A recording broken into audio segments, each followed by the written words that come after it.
Hey guys, Wasted Potential 616 back again with some comic reviews.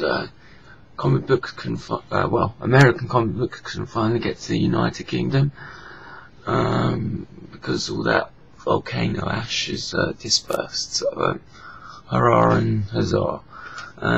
Anyway, I've obviously got quite a few comic books now because it was kind of a double order. So I think I'm going to start with some Spider-Man comics. Okay.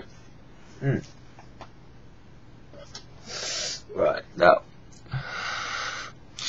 Right, Amazing Spider-Man 628. Okay, and this continues on the, we can't really see that, the Spider-Man story with Captain Universe and the Juggernaut.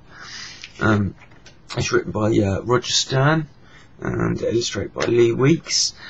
And yeah, this was a good issue. I'm really enjoying this story. It's pretty straightforward. It's a fight issue. Lots of going back and forth. It's your typical sort of Spider-Man outmatched power-wise, Captain Universe, and for that matter, the Juggernaut's, infinitely more powerful than Spidey, so he has to use his mind, tricks and whatnot to survive. And it's, as I say, this is classic Spider-Man stuff. It's really enjoyable. There's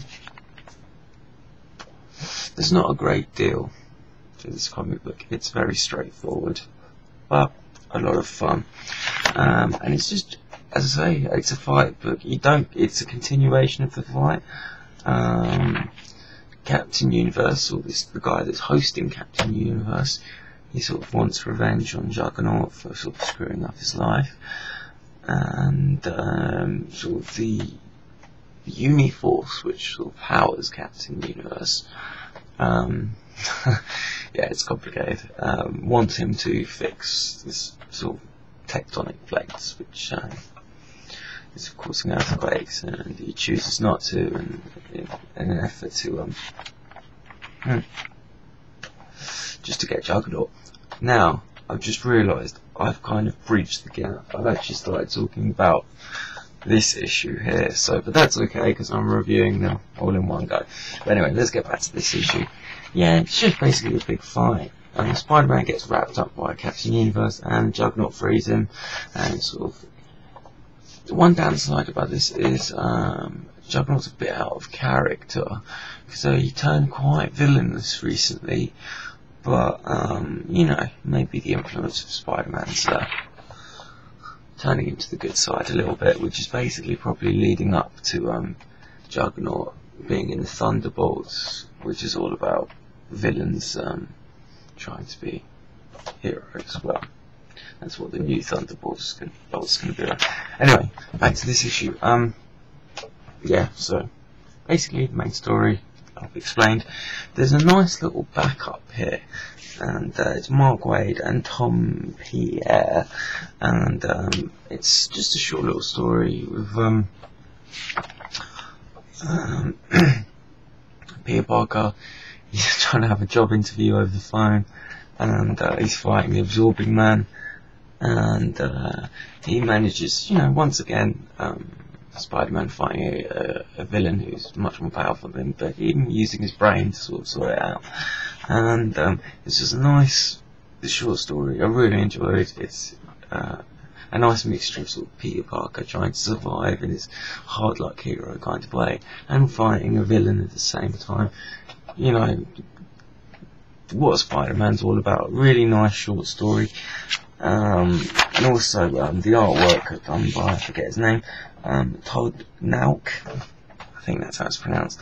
But it was nice to see him do Spider-Man, because I think he did, it was either, yeah, I think he did Friendly Neighborhood Spider-Man. It was nice. I enjoyed his work on that. It was nice seeing it. Anyway, good issue. Let's go straight into this. This carries on. I've kind of half explained this. This is the concluding part of the whole story.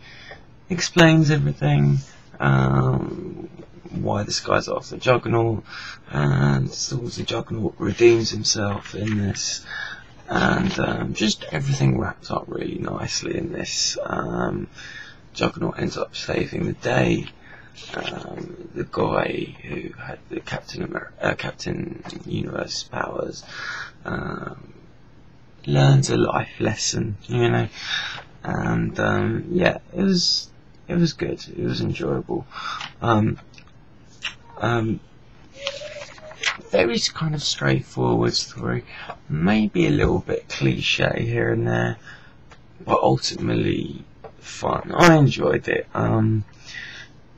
You know, it didn't have too much to do with the overall kind of gauntlet storyline that's going on, and I thought that was kind of a good thing. It was a nice breather from all of that, and yeah, just classic Spider-Man. Spider-Man fighting foes that are much more powerful than him, and him finding ways around the situation. Bit of humour, lots of action, and a little moral at the end. You know, it was nice. A little bit cliche, but entertaining. Going back to the whole gauntlet thing, there was a short bit with the lizard.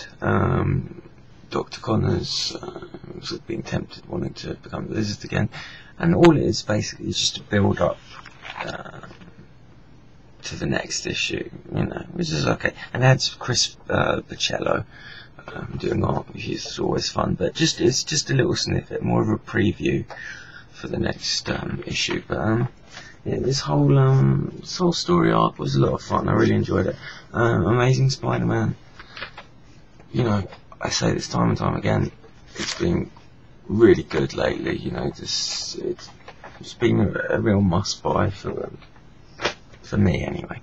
Anyway, let's finish this off with the Seige Spider-Man. Alright, I'll make this quick. You know, with a lot of the Seige tie-ins, it's unnecessary to the overall Seige storyline. It kind of addresses the issue of Venom impersonating Spider-Man, and Spider-Man getting a little bit of revenge on him. But this is, as I say, this is just a big fight. Miss Marvel gets involved, which, you know, is cool enough. We get to see Miss Marvel possessed by the symbiote, which was interesting enough. You know, a bit of a novelty, and it was just very straightforward and entertaining enough, but nothing special. Nice artwork by a guy, I don't know his name, Marco Santucci, and Brian Reed writing. Yeah, it was good, but, you know, unnecessary. You don't need this for the whole Siege thing, but